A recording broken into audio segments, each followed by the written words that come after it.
Hello everyone, Jolene here from Bookworm Adventure Girl. I hope that you are all well. Can you believe that it is already December? I feel like I just blinked and November was over. In fact, I feel like the last several months have just gone by in a flash. For December, I will be doing a bit of catch up with my channel. And in order to get everything in that I want to get in for the end of the year, it does mean doing a few more videos than I normally do. So those will be coming out fast and furious over the next few weeks as we finish up the year. So stay tuned for all of those. Today, I thought I would give you a sneak peek at a few things that I am planning for my channel and for my reading in the new year. So there are a few things staying the same. There's a couple of things I'm going to do a little differently, and there's a few things that will be brand new. So let's start with what's staying the same. So first, I will continue doing monthly wrap-ups where I tell you about all of the books that I've read that month. And then I will also do monthly book hauls to let you know about new books that I've received or that I've purchased. Second, I will keep doing the top 10 books every 4 months. So like this past year, I will have a look back at the books that I read from January to the end of April, May into the end of August, and September to the end of December.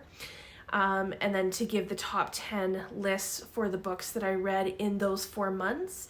And then of course I will also do a final top 10 of 2022, like I will be doing for 2021 in just a month's time.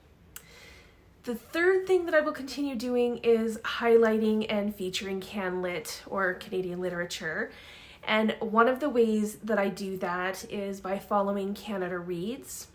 The long list for Canada Reads usually comes out sometime in January, the short list in February, and the debates take place in March.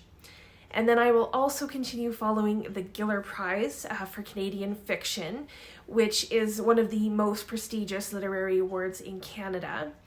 And for that one, the long list for the BookTube is announced in September, the short list in October, and then the winner is announced in November. So those are the things that are staying the same. Two things that I will be doing a little differently, and actually the first one I've really already started doing it, and that is revisiting my previous book hauls. I've done it twice now and have a third video coming up in December. Later on this month, and I have found this helpful for me to see if I am actually reading the books that I'm hauling. If you've watched the 2 book haul revisits that I already did, then you know I was successful and not so successful. But either way, this is helpful to me to remember books that sometimes get lost or forgotten because there are newer, shinier books around. And then the second thing that I am changing up a bit, or maybe it's brand new in some ways, but either way, it is inspired by Margaret Atwood. So the Mondays with Margaret series, in which I spent a year reading almost Atwood's entire bibliography, that will be over. And I must say that this has been one of the most interesting literary projects that I've ever undertaken. And I'm really going to miss my time with Margaret. So I was thinking about how in her nonfiction, Atwood introduced, or in some cases reintroduced me to so many other writers, and especially Canadian writers. And in Atwood's first nonfiction book, Survival, which is all about Canadian literature, and was the catalyst for people realizing that CanLit existed. And it caused quite a ruckus that she would, even dare to imagine such a thing. In the beginning of the book, in what she calls, I think she calls it the demi-memoir, she says on Roman numeral 12 to the publisher, House of Anansi Press, she says, "Thank you, House of Anansi, you made me do it. So I am starting a series called Margaret Made Me Read It. So for this series, which I won't be doing every week, but probably monthly, I have a list of all of the authors and their books that Atwood mentions in Survival.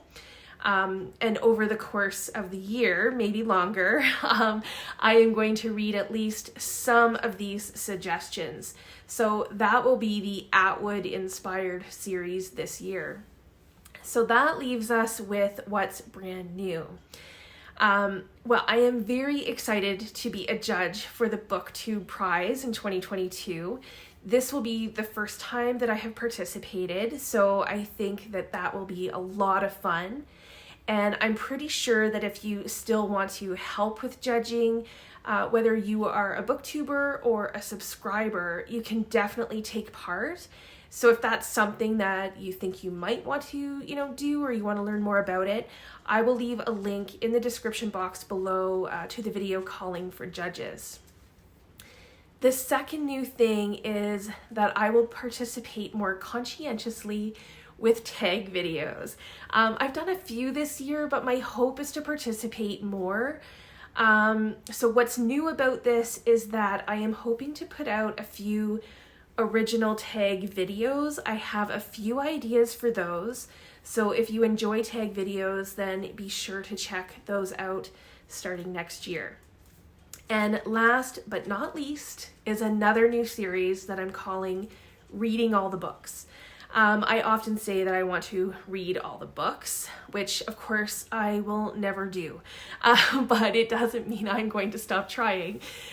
So this series will actually have two parts, I guess. One part will be to feature or highlight certain authors in which I've read all of their books. I have put a few rules into place about this though, because there are some authors who have only written one or two novels. So in order for me to feature an author, they have to have published at least 4 books. And I will have had to have read them all in order to, obviously, to tell you about them. And then the second part of this series is called Reading All the Bookshelves. And this is hopefully going to help with reading all the books that I have on my bookshelves, or will have on my bookshelves.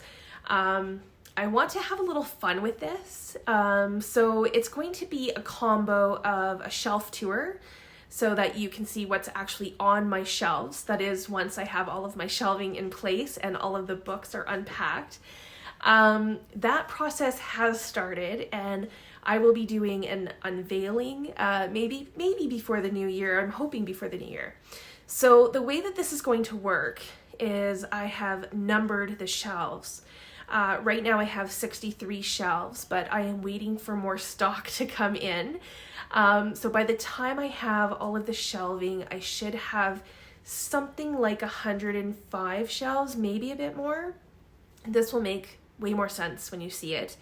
In fact, okay, I will give you a very tiny and quick peek at what I mean.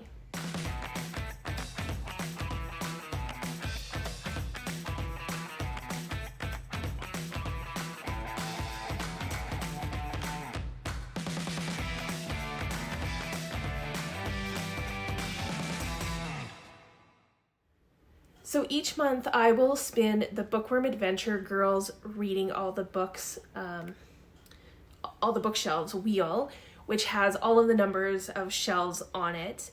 And once we have a winner, I will go to that shelf, in this case 94, and I will show you all of the books on the shelf. And from the ones that I haven't read, I will read 1 or 2 of them that month.